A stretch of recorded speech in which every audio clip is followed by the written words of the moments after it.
નમસ્કાર, આપકી અદાલતમાં તમારું સ્વાગત છે.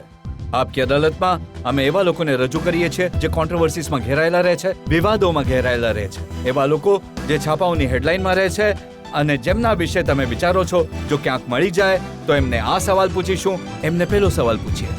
આજે આપકી અદાલતમાં અમે રજૂ કરીશું એક એવી જ પર્સનાલિટીને. રજૂ કરીએ છીએ આજનો case. Former defence minister George Fernandes Aapki અદાલતમાં હાજર થાય. ફર્નાન્ડિસ સાહેબ, તમે બેસો.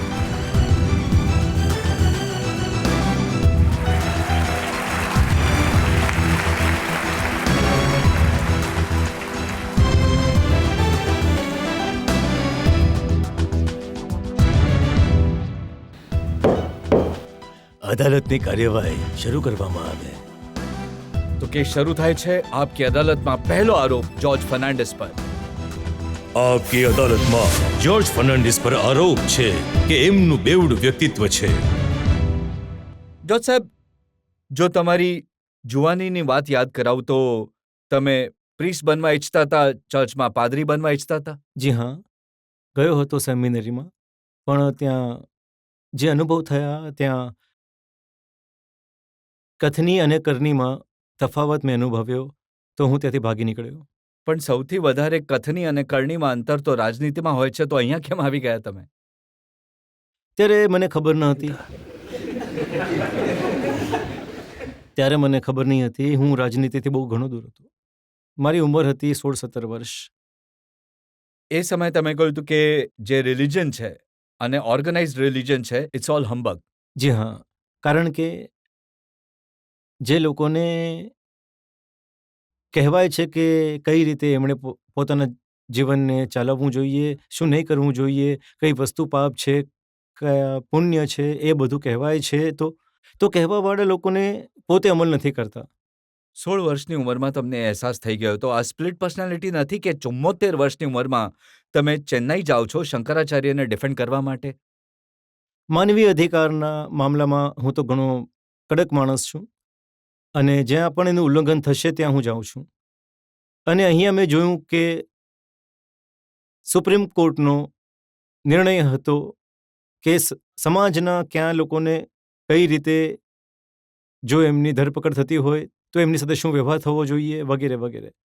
અને જ્યારે જોયું કે એનું ઉલ્લંઘન થઈ રહ્યું છે અહીંયા આગળ, તો એમને મળવું અને મારું જરૂર હતું, મળવાનું નક્કી કર્યું હતું. એવા વ્યક્તિ જેના પર મર્ડરનો આરોપ હોય. જુઓ, મારા પર જેટલા આરોપ થયા છે, જેટલા મારા જીવનમાં મર્ડરનો છોડીને બાકી બધા થઈ ગયા છે.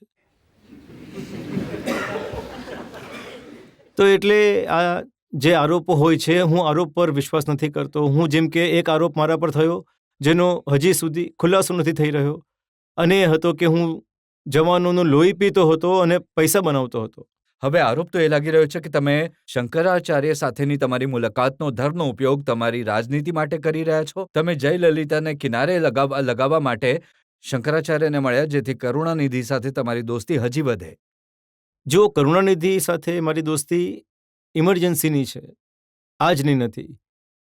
ઇમરજન્સીમાં એમણે મને ના માત્ર રહેવા માટે વ્યવસ્થા કરી આપી હતી, પણ ત્યાં દક્ષિણમાં જ્યારે હું જતો હતો, પણ એ સમયે કેમ કે તમને તો ખબર હોવી જોઈએ કે ડાયનામાઇટ હાથમાં લઈને હું લડ્યો હતો, અને એ ડાયનામાઇટને બીજા લોકો નવયુવાનો ચલાવવાનું શીખે એને માટે એક જગ્યા મને જોઈતી હતી, અને એ જગ્યા પણ એમને મને આપી હતી. આજકાલ આરોપ એ છે કે એનો ઉપયોગ કરી રહ્યા છો તમે યુપીએ સરકારને પાડવા માટે. તો આવા તો આરોપો મારા પર તો હંમેશા થતા રહે છે. શું કરું હું? એ જણાવવું પડશે કે આમાં સત્ય કેટલું છે, કેમ કે જે કોંગ્રેસના નેતા છે એમનું કહેવું છે કે તમે ચંદ્રશેખર રાવના સંપર્કમાં છો. છું. તમે રામવિલાસ પાસવાનના સંપર્કમાં છો. છું. તમે મુલાયમસિંહ યાદવના સંપર્કમાં છો. છું. ને આ બધાને ભેગા કરવાની કોશિશ કરો છો જેથી સરકારને પાડી નાખવામાં આવે. યસ, આ બધા જમાનાના મારા મિત્રો છે. હું તો એમના સંપર્કમાં હંમેશા રહું જ છું. તો કોઈને કોઈથી કંઈક ડર લાગતો હોય તો સારું જ છે. એ પણ છપાયું છપાઓમાં કે તમારો સાથ આપવાવાળાઓમાં અમરસિંહ, અનિલ અંબાણી એવા લોકો છે જે બધાના ફોન ટેપ કરવામાં આવે છે. સરકારમાં રહેવા છતાં પણ મારો ફોન ટેપ થતો રહ્યો છે. તો તમે કંઈક એવા કામ કરતા હશો કે સરકારને તમારા પર નજર રાખવાની જરૂર પડે. ને સર એને એવું નથી, સરકારને ડર લાગે છે કે આ માણસ ખબર નહીં ક્યાં જશે, શું કરશે. આ માણસે સરકારને એ કહ્યું કે મને જે સિક્યોરિટી આપેલી છે એને વિડ્રો કરી લેવામાં આવે. આ તમે સરકારને પત્ર લખ્યો છે? એક નહીં, ઘણા પત્રો લખ્યા છે અને હું સખત વિરોધી છું સિક્યોરિટીનો. પણ તમારા વિશે હવે જે સરકારના લોકો કહે છે એ બીજી વાત છે. એ કહે છે જ્યોર્જ ફર્નાન્ડિસ સિક્યોરિટીથી બચવા નથી માંગતા. એ ન ખબર પડી જાય કે ક્યાં ક્યાં જાય છે, કોને કોને મળે છે, એટલે સિક્યોરિટી નથી ઈચ્છતા. એ તો આજે પણ ચાલી રહ્યું છે. તો એ આરોપમાં સત્ય છે કે તમે આ બધાને ભેગા કરીને સરકારને પાડવાની કોશિશ કરી રહ્યા છો? જો હું હા કહી દઉં તો નુકસાન થઈ જશે ને. તો ના કહેવું તો ખોટું થઈ જશે, તો એટલે હું ચૂપ રહીશ. કેમ કે ઘણા બધા લોકો તો એ જે જ્યોતિષી છે બાબા મદાન, એમની ભવિષ્યવાણી પર બેઠેલા હતા કે 26 ડિસેમ્બરે સરકાર પડી જશે, પણ એવું થયું નહીં. જો જ્યોતિષીઓના હાથમાં એ બધી હોત તો પછી આ દેશમાં ખબર નહીં ક્યાંથી ક્યાં આપણે પહોંચી જતા. તો મને જ્યોતિષ શાસ્ત્ર પર મને વિશ્વાસ નથી. તો હવે બાકી જે લોકો બચેલા છે એમણે તમારા પર આશા લગાવી છે કે હવે જલ્દીથી સરકાર પાડી નખાવશે. હા, હવે કંઈક તો એવો ઇતિહાસ રહ્યો છે. તો હવે તો જનતાને જણાવી દો કે તમારી કોની કોની સાથે શું શું વાત થઈ, શરદ પવાર સાથે શું વાત થઈ, ચંદ્રશેખર રાવ સાથે શું વાત થઈ અને શિબુ સોરેન સાથે શું વાત થઈ. જો આનો હું જવાબ આપી દઉં તો પછી ઘણું જ નુકસાન થઈ જશે દેશનું. તમે કોશિશ કરો છો કે હવે એક એવી સરકાર બને જેમાં તમને પ્રધાનમંત્રી બનાવી દેવામાં આવે. આ તો ઘણા વર્ષોથી લોકો બોલતા રહ્યા છે મારા વિશે. પણ કોઈ બનાવશે નહીં મને.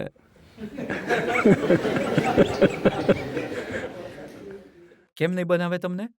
લોકોને ખબર છે જો ક્યાંક બની ગયો તો શું કરી શકે છે, કોને ક્યાં પહોંચાડશે કરીને.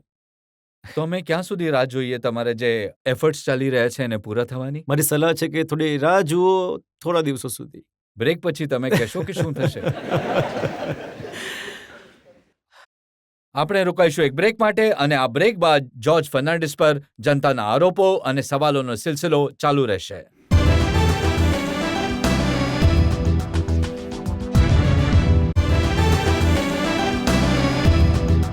આપકી અદાલતમાં આજે અમે કેસ ચલાવી રહ્યા છીએ former defence minister George Fernandes પર. આપકી અદાલતમાં જ્યોર્જ ફર્નાન્ડિસ પર આરોપ છે કે તેઓ બદલાની ભાવનાથી રાજનીતિ કરે છે. જ્યોર્જ સાહેબ, હાલમાં જ યુપીએ સરકારે 5 મંત્રીઓની કમિટી બનાવી, જેમાં defence minister Pranab Mukherjee, HRD minister Arjun Singh, home minister Shivraj Patil અને urban development minister Ghulam Nabi Azad અને MOS for science and technology Kapil Sibal સામેલ હતા. અને આ બધાએ નિર્ણય લીધો કે એનડીએ સરકારના સમયમાં જે ઘોટાળા થયા છે એની તપાસ કરવામાં આવે, કડકાઈથી તપાસ કરવામાં આવે. જેવા આ સમાચાર છપાયા એના તરત જ બાદ તમે એક રીતે મુહિમ છેડી દીધી સોનિયા ગાંધીની વિરુદ્ધ. એક સ્વાભિમાન કમિટી બનાવી દીધી, એવા લોકોને ભેગા કર્યા જે એમની ઉપર સતત હુમલાઓ કર્યા કરે. જો દુનિયામાં લોકો મને કઈ રીતે જુએ છે એનો અનુભવ તમને પણ હશે અને મને પણ છે. બહારથી આવનારા લોકો અથવા આપણે બહાર જઈએ કશેક પણ ક્યારેક એવા સ્થાનો પર વારંવાર એ વાત મને પૂછાય છે કે ભાઈ બીજું કોઈ નહીં મળ્યું તમને લોકોને પ્રધાનમંત્રી બનાવવા માટે કે દેશના નેતા કરીને માનવા માટે? તો આ રીતની વાતો પૂછવામાં આવે છે. એની પાછળ એ ભાવના નથી કે કેમ કે સરકાર તમને ટાર્ગેટ કરી રહી છે તો તમે સોનિયા ગાંધીને ટાર્ગેટ કરીને એમને ડિફેન્સિવ કરવાની કોશિશ કરી રહ્યા છો? એમણે મને મારા ઉપર એક આરોપ લગાવ્યો હતો લોકસભામાં. એ એક લાંબુ ભાષણ પણ આપ્યું હતું અને મેં એમને કહ્યું હતું એ જ ડિબેટમાં, મને તો બોલવા જ નહોતા દેતા એ લોકો. એ જ ડિબેટમાં જેમાં એમણે તમને કફન ચોર કહ્યું હતું. હા, તો મેં એમને એ કહ્યું હતું કે પડકાર ફેંકું છું, કાલ સુધી તમને 24 કલાકનો સમય લઈ લો અને જે પણ તમારી પાસે જાણકારી છે તો એ જાણકારી લઈ આવો. અને એની સાથે એ પણ કહ્યું હતું કે મને ભ્રષ્ટ બનાવવા વાળો કોઈ માણસ હજુ સુધી જન્મ્યો નથી અને ના તો ક્યારે એ જન્મવાનો છે. એ પણ કહ્યું સોનિયા હતું. ગાંધીએ જ્યારે તમને કફન ચોર કહ્યા હતા, તમે કહ્યું તો હું સેડેશનનો કેસ કરીશ. મેં જેવી નવી સરકાર બની તો એ સરકારને સૌથી પહેલા પત્ર મારો જ ગયો હતો, એ કહીને કે તપાસ કરો, તમારી સરકાર છે, આજે તપાસ કરો. આજ સુધી કોઈની તપાસ કરવાની હિંમત નથી થઈ અને હું અહીંયાથી પણ એમને પડકારું છું. તપાસ કરો, બધાની તપાસ કરો. તમે પહેલા કહ્યું કે એક વિદેશી મૂળનો વ્યક્તિ પ્રધાનમંત્રી નહીં હોવો જોઈએ. એમણે સ્વીકાર કર્યું, એમણે આટલું મોટું સેક્રિફાઈસ કર્યું, એ પ્રધાનમંત્રી ન બન્યા. પ્રધાનમંત્રી નહીં બન્યા સેક્રિફાઈસ કરીને હું નથી માનતો. સેક્રિફાઈસ કરવું એ હોય છે જે દેશ માટે જીવ આપી દેશે.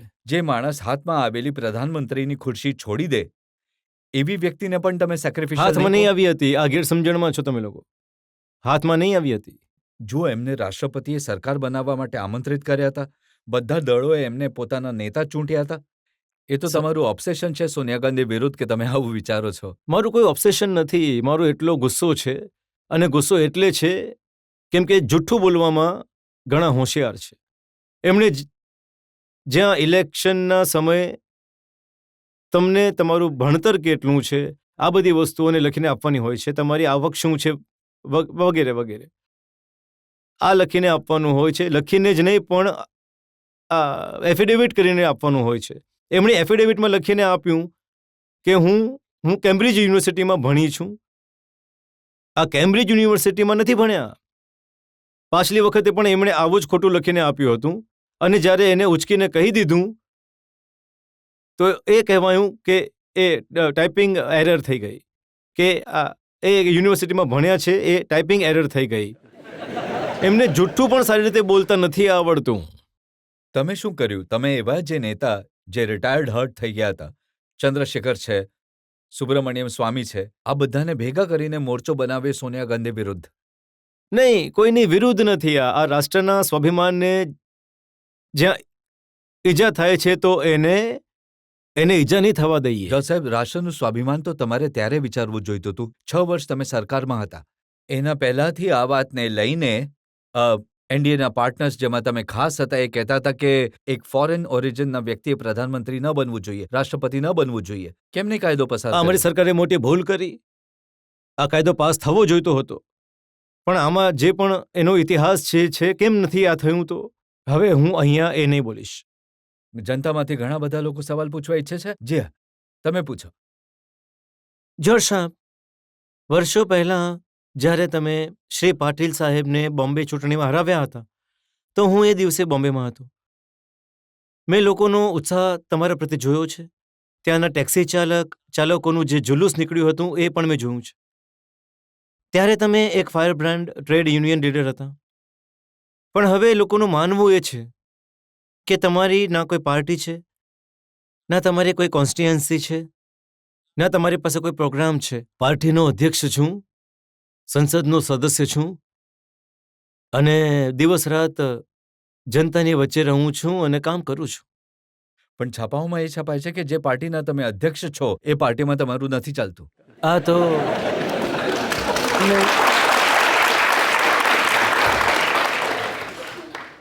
આ તો છાપાની વાતો છે.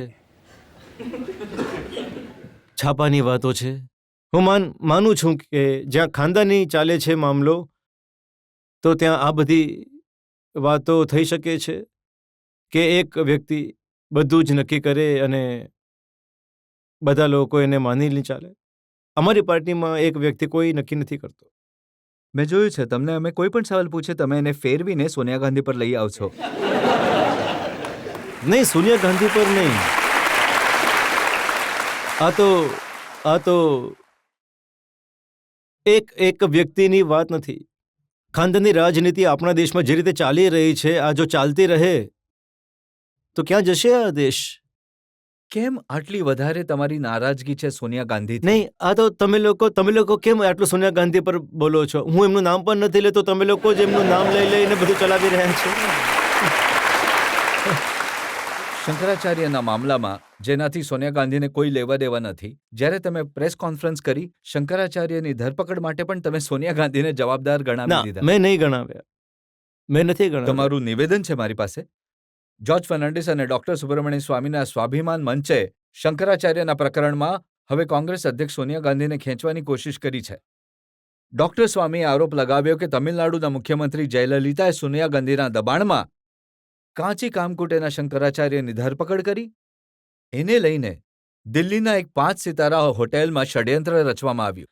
આ આરોપનું સમર્થન કરતા જ્યોર્જ ફર્નાન્ડિસે કહ્યું, ડોક્ટર સ્વામી ક્યારેય પણ વગર પુરાવાએ આરોપ નથી લગાવતા. બસ એ જ તો. મેં તો એમની વાત કહી. આ તો ઘણું સહેલું કામ કર્યું તમે.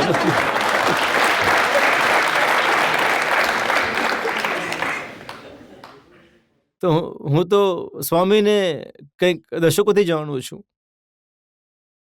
અને સ્વામી, મને ખબર છે કે જ્યારે એ કોઈ પણ એક પકડવા માટે જાય છે કોઈને, તો પછી એને છોડતો નથી. એ બુલડોગ છે, એ છોડતો નથી. તો તમે તમારી આસપાસ એવા ઘણા બધા બુલડોગ્સ ભેગા કરેલા છે. ક્યારેક ક્યારેક કરવું પડે છે.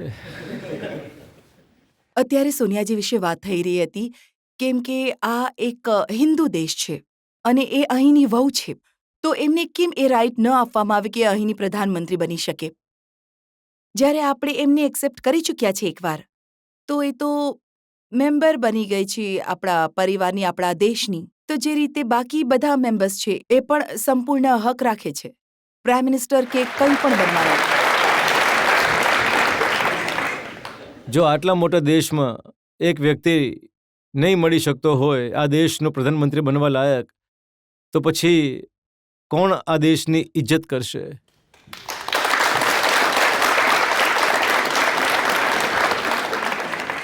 એમના હસબન્ડ, એમની ફેમિલી બધું જ જતું રહ્યું એમનું. તો પછી કેમ એમને એક તક આપવામાં આવે કે એ આગળ આવીને જે પણ કરવા ઈચ્છે છે, પોતાની ક્ષમતા દેખાડવા માંગે છે? દેશ ચલાવવો કોઈ મહેરબાની નથી કોઈની. દેશ ચલાવવાની આવડત હોવી જોઈએ.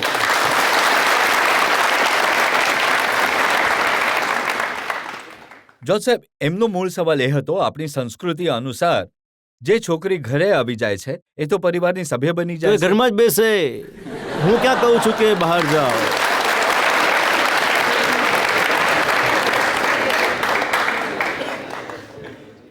આપકી અદાલતમાં આરોપો અને સવાલોનો સિલસિલો ચાલુ રહેશે એક બ્રેક બાદ.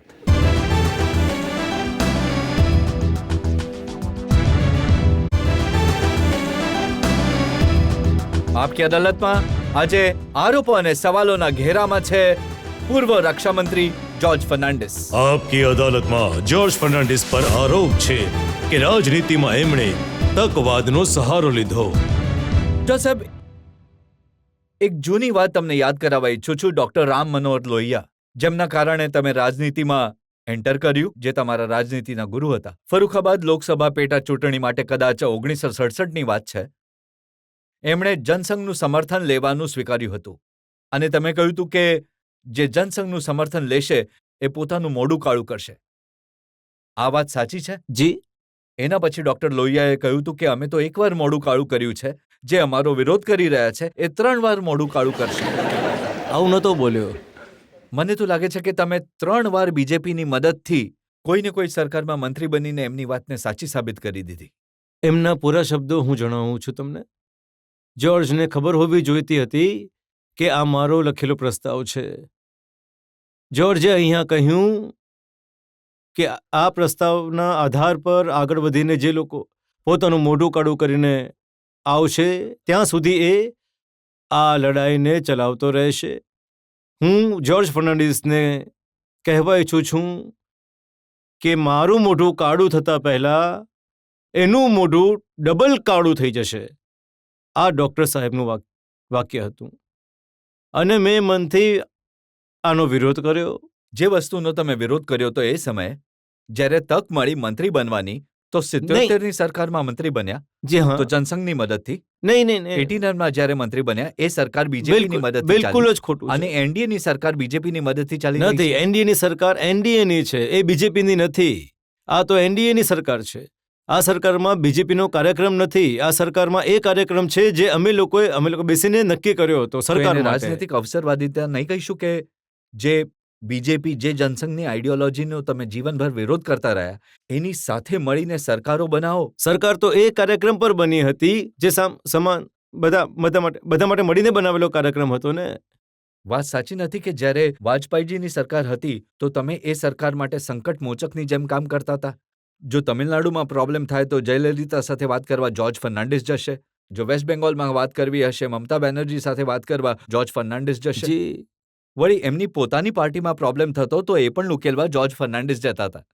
જી હા, તો જો લોકોએ એ અનુભવ્યું કે ભાઈ આ માણસ કોઈ એક ખેમાનો નથી, આ માણસ સીધી રીતે જે સાચું છે એ સાચાને જ કહેશે, તો એમાં આપણે લોકોએ ફરિયાદ કેમ કરવાની? ફરિયાદ એ છે કે એ માણસે પોતાના પાવરનો ઉપયોગ કર્યો એનડીએના ટુકડા કરવામાં. જે કરુણાનિધિ એનડીએની સાથે હતા એમને તમે વિદા કરી દીધા. જે ઓમપ્રકાશ ચૌટાલા એનડીએની સાથે હતા એમને તમે થેન્ક યુ કહી દીધું. નહીં, મેં એમને વિદા નથી કર્યા. એ કંઈક બીજું છે. તમે કન્વીનર હતા. કન્વીનર એમણે કોશિશ કરી, હું ન થાઉં.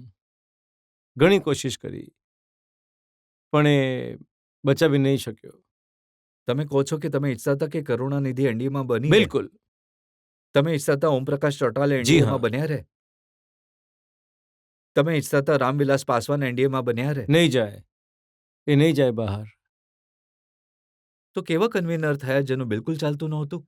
કન્વીનરનું કેવી રીતે ચાલશે? કન્વીનર તો કન્વીનર છે, મીટિંગ બોલાવે છે. જુઓ, હમણાં તમે કહી રહ્યા હતા કે આ જે સરકાર છે એ એનડીએની સરકાર જી છે. હા. આ કોઈ બીજેપીની સરકાર નહોતી. જી હા. પણ જો આમાં એનડીએના કન્વીનરનું નહોતું ચાલતું એનો મતલબ બીજેપીના નેતાઓનું ચાલતું હતું. જુઓ, કન્વીનરનું સીમિત કામ છે. કન્વીનર તો જે સમસ્યાઓ છે તો એ સમસ્યાઓનું મીટિંગ વગેરે બોલાવવાના, નિર્ણય જે હોય છે એ નિર્ણય પર અમલ કરવાનું, ત્યાં સુધી જ કન્વીનરનું કામ છે. કોણે નિર્ણયો લીધા એ? નિર્ણયો તો જે સ્તર પર થયા છે એ હમણાં હું નહીં કહી શકું. કંઈ નહીં, તો જનતાને ખબર હોવી જોઈએ કે કોણે, જો આ એનડીએના કન્વીનરે નિર્ણયો નથી કર્યા તો કોણે આ નક્કી કર્યું? જુઓ, નિર્ણયો તો ક્યારેક એવી રીતે થાય છે કે જ્યારે કોઈ દૂર જવાનું હોય છે તો એ પણ એક પરિસ્થિતિનું નિર્માણ કરે છે. તમે જે થર્ડ રોમાં બેઠા છો તમારો સવાલ. જજ સાહેબ, હું તમને પૂછવા ઈચ્છું છું કે બિહારમાં જ્યારે તમે રામવિલાસ પાસવાનથી સહયોગ લેવા ઈચ્છી રહ્યા હતા તો હમણાં બિહારના લગભગ મોટા ભાગના બાહુબલી જેટલા પણ નિર્દલીય મોરચામાં હતા અને એકથી એક માફિયા જે એમએલએ અને એમપી છે બધા રામવિલાસ પાસવાનની પાર્ટી છે, અને આવી સ્થિતિમાં તમે જો એમની સાથે મળીને સરકાર બનાવો છો તો શું તમે રાજદથી સ્વચ્છ શાસન આપી શકશો? એનાથી સારી બહેતર સરકાર આપી શકશો? હવે એમની સાથે કોણ કોણ છે એની મને કોઈ જાણકારી છે નહીં. એવા લોકો જોર્જ સાહેબ કે જે જાણીતા અપરાધી છે, ઘણા બધા એવા લોકો જેલમાં છે જેમની ઉપર કિડનેપિંગ કરવાનો આરોપ છે. મુન્ના શુક્લ જે એમએલએ છે, રાજન તિવારી જે એમએલએ છે, સૂરજ ભાન, એવા બધા લોકોની સાથે મળીને સરકાર બનાવશો? તો આના વિશે રામવિલાસ સાથે હું વાત કરી લઈશ. હું એની સાથે વાત કરી લઈશ આના વિશે. કારણ કે લાલુ યાદવે હમણાં એ કહ્યું કે રામવિલાસ પાસવાને જેટલા અપરાધી તત્વ છે બિહારની રાજનીતિમાં એ બધાને પોતાની સાથે ભેગા કરી લીધા છે. ત્યાંની જે સ્થિતિ છે તો એનું શું કરીએ? એમાં તો જ્યાં સુધી ત્યાં આગળ સત્તા બદલવાનું કામ નહીં થશે ત્યાં સુધી કોઈ છોડશે નહીં. પણ સત્તા બદલવા માટે અપરાધી તત્વોનો સાથ લેવો. નહીં, હમણાં જે વાત મને કહેવામાં આવી તો હું રામવિલાસજી સાથે આના પર વાત કરીશ. તો શું તમને અત્યાર સુધી આ વાતની જાણ નહીં હતી? નહીં, એ નહીં, બધા લોકો તમે જે નામ વગેરે લીધા એના વિશે મને નહોતી જોર્જ સાહેબ, આ ખબર. બધા નામ સતત પાછલા દિવસોમાં છાપાઓમાં છપાઈ રહ્યા છે અને હા, લાલુ પણ- યાદવ દરરોજ આ નામોને લઈને નિવેદનો આપે છે. હા, પણ હું તો લાલુ યાદવના નિવેદનો વાંચતો જ નથી.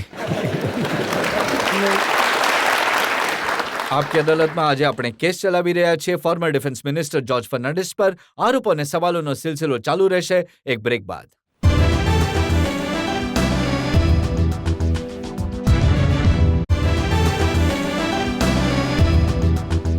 આપકી અદાલતમાં આજે કઠેરામાં ઉપસ્થિત છે former defence minister George Fernandes.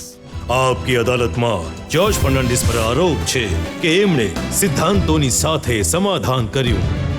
George સાહેબ, લોકો કહે છે કે જ્યારે માણસને ખુરશીની લાલચ થાય છે તો મોટા મોટા સિદ્ધાંત પછી કોમ્પ્રોમાઇઝ થઈ જાય છે. 30 વર્ષ સુધી તમે ન્યુક્લિયર પોલિસીનો વિરોધ કર્યો. તમે એ કહ્યું કે આપણે ન્યુક્લિયર બોમ્બ ન બનાવવો જોઈએ. પણ તમારા રક્ષા મંત્રી રહેતા આ દેશે ન્યુક્લિયર બોમ્બ બનાવ્યો. હું આજે પણ ન્યુક્લિયર બોમ્બનો વિરોધી છું અને હંમેશા માટે રહીશ. અને હમણાં જ્યારે હું સરકારમાં નથી તો હું અભિયાન પણ ચલાવીશ. પણ સરકારમાં રહેશો તો હું- સમાધાન કરી લેશો આ વાત. હું સરકાર તો એક વ્યક્તિ નથી, સરકાર તો સામૂહિક છે. અને સરકારમાં જ્યારે તમે રહો છો તો તમે આખા દેશની શું સ્થિતિ છે એને જોઈને તમે કોઈ નિર્ણય લો છો. હું અણુ બોમ્બનો વિરોધી રહ્યો માત્ર નથી, એના વિરુદ્ધ મારી અભિયાન ચલાવવા વાળો વ્યક્તિ રહ્યો છું. તમે જ્યારે ઇન્દિરા ગાંધીએ પોખરણમાં કર્યું તો એનો વિરોધ કર્યો. સખત વિરોધ કર્યો. હા, જ્યારે અટલ બિહારી વાજપેયીએ કર્યું નહીં, એનું આમાં હું સમર્થન સામેલ કર્યું. રહ્યો. હું કહું છું કેમ, જ્યારે રક્ષા મંત્રાલયમાં હું પહોંચ્યો અને દેશની સુરક્ષાની શું સ્થિતિ છે એ બધી વસ્તુઓનું જ્યારે મને એની જાણકારી મારી પાસે આવી ગઈ, ત્યારે હું તો એની સાથે ચાલવા વાળાઓમાં એક રહ્યો. પણ એના પહેલા એક ઘટના ઘટિત થઈ હતી કે CTBTને લઈને અમેરિકા આપણા લોકો પર દબાણ કરી રહ્યો હતો. અમેરિકાનું એ કહેવું હતું કે ભાઈ બોમ્બ તો એમની પાસે જ રહેશે, બીજા કોઈના હાથમાં નહીં જશે. તો અમેરિકા એકાધિપત્યની દિશામાં જઈ રહ્યો હતો, જવા ઈચ્છતો હતો. સંસદમાં આ મામલો ચર્ચા માટે આવી ગયો. તો મને ઘણી તકલીફ થઈ આ વાતને કહેવા માટે કે આપણે લોકોએ દરેક ઉપાય આજે આપણા હાથોમાં લઈ લેવા જોઈએ.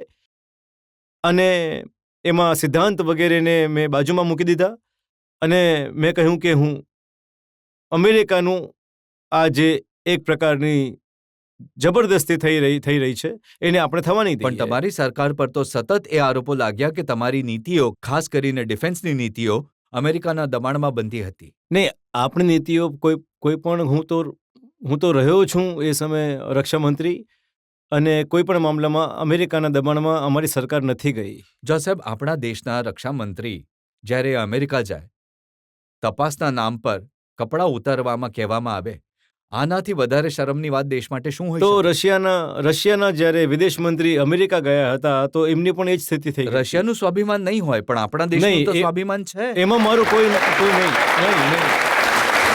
આમાં કોઈ સ્વાભિમાન ગયું નથી, કારણ કે આ પણ જે પત્રકારત્વ છે તો અધૂરી જાણકારી પર જ્યારે કોઈ પણ વાત થઈ જાય છે તો પછી એ જ ચાલતું રહે છે. પછી એ વાત સાચી નથી કે તમે તો જ્યારે કહું છું તમને શું થયું.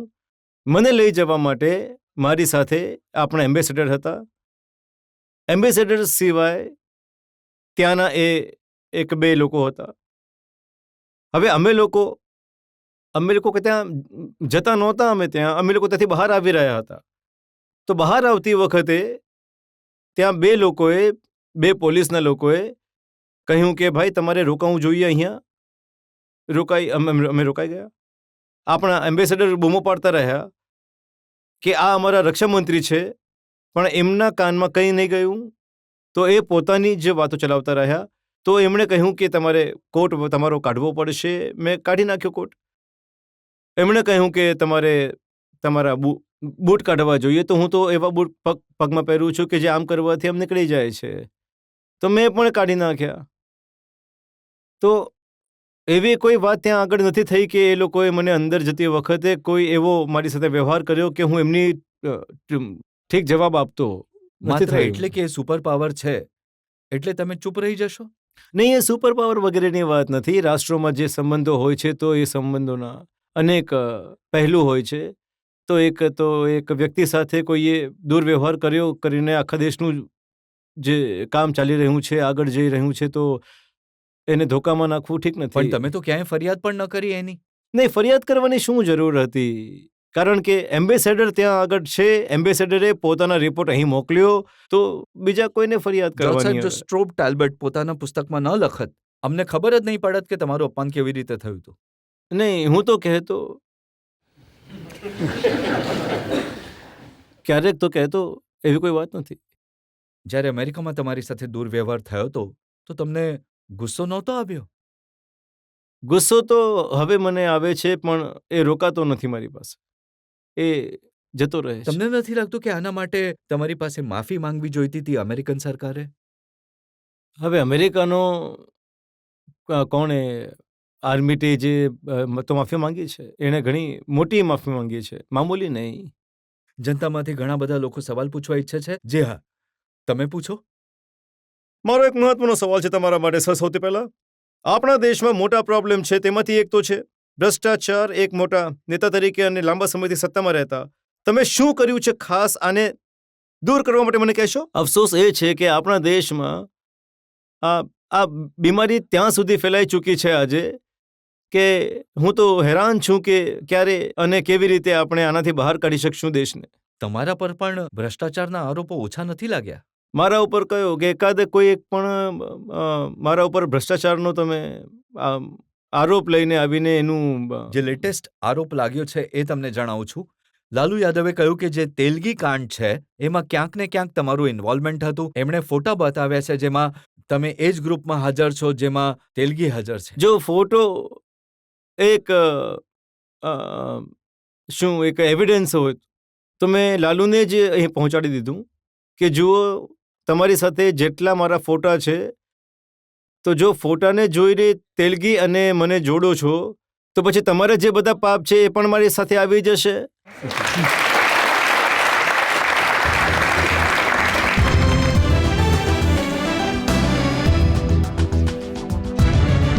આ હતા જ્યોર્જ ફર્નાન્ડિસ પર જનતાના આરોપો અને એમની સફાઈ. હવે સમય છે આજની કાર્યવાહી પર. આજના જજ જાણીતા પત્રકાર ઇન્દ્રજીતના નિર્ણયનો. જ્યોર્જ ફર્નાન્ડિસ વિરુદ્ધ કડકમાં કડક આરોપ લગાડવામાં આવ્યા. એમણે આ આરોપોના જવાબ એક હિંમત અને ઈમાનદારીથી આપ્યા.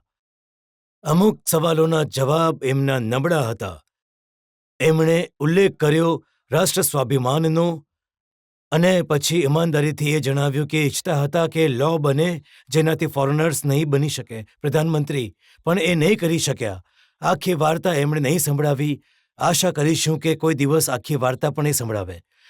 પણ એની સાથે જ જે સવાલ હતો રાષ્ટ્રનો, આપણા ભારત વર્ષનું અપમાન થયું જ્યારે અમેરિકા ગયા અને એના પછી એમણે વારંવાર એ કહ્યું કે એમ્બેસેડર બૂમો પાડતા રહ્યા. એમ્બેસેડરની નબળાઈ હતી પણ અપમાન થયું દેશનું. એના પર કોઈ પ્રોટેસ્ટ નહીં થઈ, એ નબળાઈ હતી. પણ એની સાથે જે મેજર એમની વિરુદ્ધ આરોપ લાગ્યા જેમ કે કફન ચોરનો મામલો, એમણે ઘણી હિંમતથી ફરી પડકાર ફેંક્યો છે. અને આ સમયે પડકાર ફેંક્યો છે જ્યારે સોનિયા ગાંધી મનમોહનસિંહ સાથે ગવર્મેન્ટ ચલાવી રહ્યા છે અને એમનું કહેવું છે કે પડકાર તરીકે કે તમે આમાં ઈચ્છો તો ઇન્વેસ્ટિગેટ કરો. તો આ જોતા ટોટાલિટીમાં એમણે દરેક વસ્તુને ઈમાનદારીથી કહેવાની કોશિશ કરી અને ઓવરઓલ પિક્ચરમાં હું એ કહીશ કે એમને બાઇજ્જત બરી કરવામાં આવે.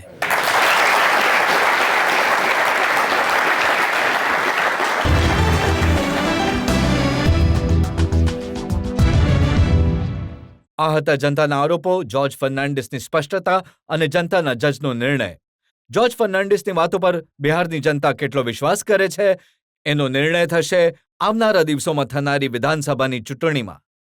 અમે તમને મળીશું આવતા અઠવાડિયે એક નવી પર્સનાલિટી સાથે, એક નવો કેસ લઈને. ત્યાં સુધી નમસ્કાર.